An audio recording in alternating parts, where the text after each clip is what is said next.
hello guys. ඉතින් ඔයාලා ආයෙත් ආදරයෙන් පිළිගන්නවා Ride with Erang YouTube channel එකට. ඉතින් අපි මේකෙදි කලින් කතා කරා අපි ගාලු කොටුවේ ඇවිද්දා ගාල්ලේ ලස්සන තැන් සුන්දර තැන් අපි බැලුවා.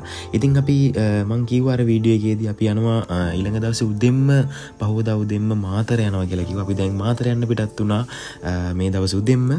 හරි ඉතින් අපි ඔය විදියට මග දෙපස මේ සුන්දරත්වය විඳගෙන ඉස්සරහට ඇදිලා අපි ටික වෙලාවකින් අපි ලං වුණා මාතර ටවුන් එකට මාතර නගරයට මෙන්න මේ විදියට අපි ලං වුණා.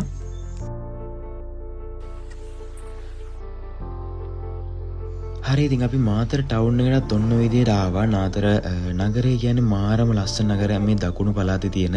ඉතින් මේකෙදි ගත්තොත් අපි යන්න ඕනේ දැන් උදේට කෑම ගන්න. ඉතින් මොකද අපි ගාල්ලෙන් පිටත් වුණා. හැබැයි කෑම කාලේ හිටියේ නෑ. අපි ඉතින් උදේ ආහාරය ගන්න මෙන්න මේ විදියට මාතර ටවුන් එක මැද්දෙන් අපි සුන්දර තැනක් පහු කරගෙන මෙන්න මේ විදියට මේ පාලනුත් පාස් කරගෙන අපි ඉස්සරහට ඇදුණා.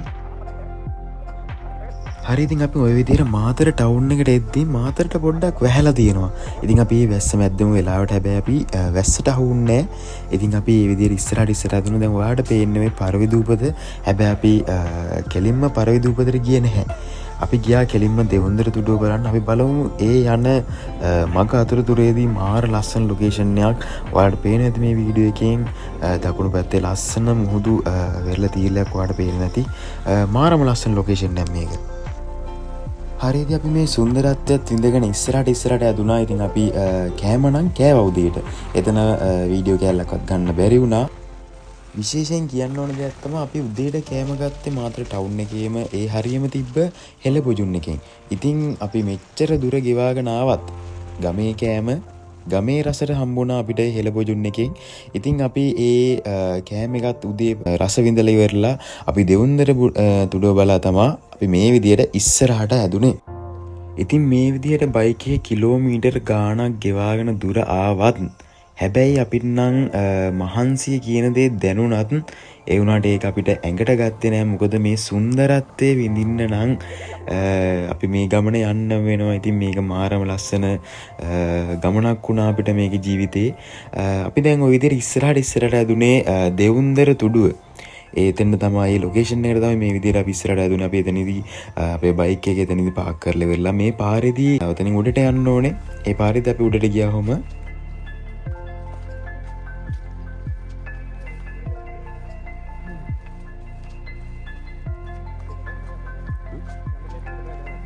හරි ඉතින් අපි ඔන්න ආවා අපේ ෆයිනල් ලොකේෂන් එකට. ඒ කියන්නේ අපි මෙතනින් නම් මට ගොඩක් ආසාවක් තිබ්බා මෙතනින් නම් පොඩි වීඩියෝ කෑල්ලක් දාන්න මෙතනට එන්න.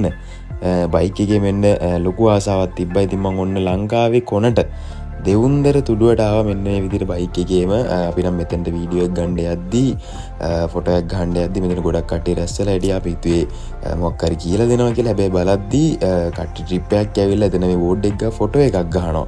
ඉතින් අපිත් ඒගොල්ලෝ යනකම් ටිකක් වෙලා ওই විදිහට බලාගෙන හිටියා.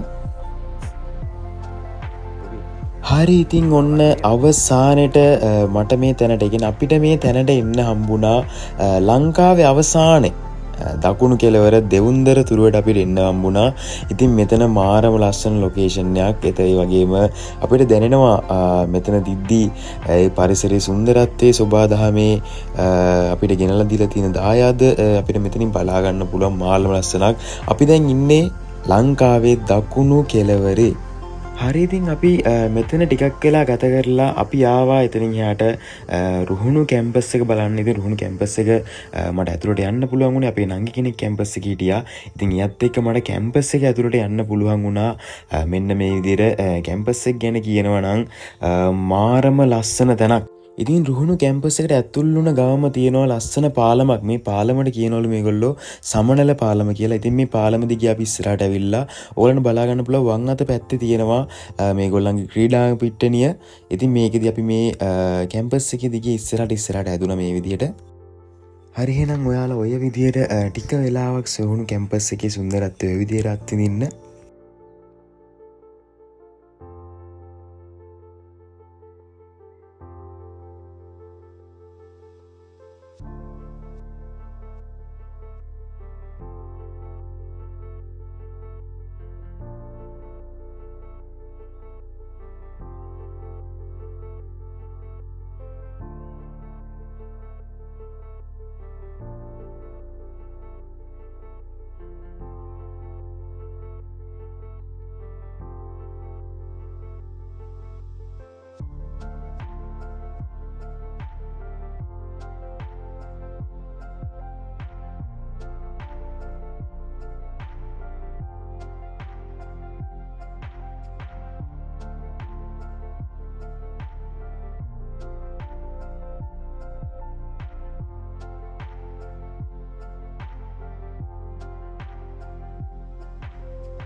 රුහුණු කැම්පස් එකෙත් අපි සුන්දරත්වය අත්විඳලා ඉවරලා අපි ආවා ඉක්මනින්ම මේ පරවි දූපතට.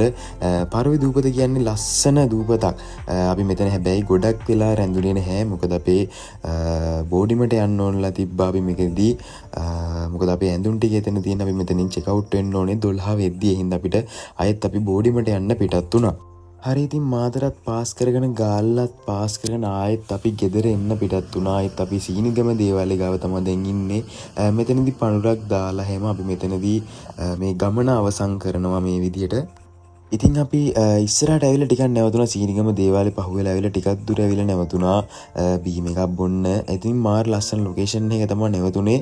ඉතින් අපි මෙතන ඉඳලා විනාඩි 10ක් 15ක් ඉඳලා අපි මෙතනදී ඉස්සරහට ඇදුණා මෙන්න මේ විදියට.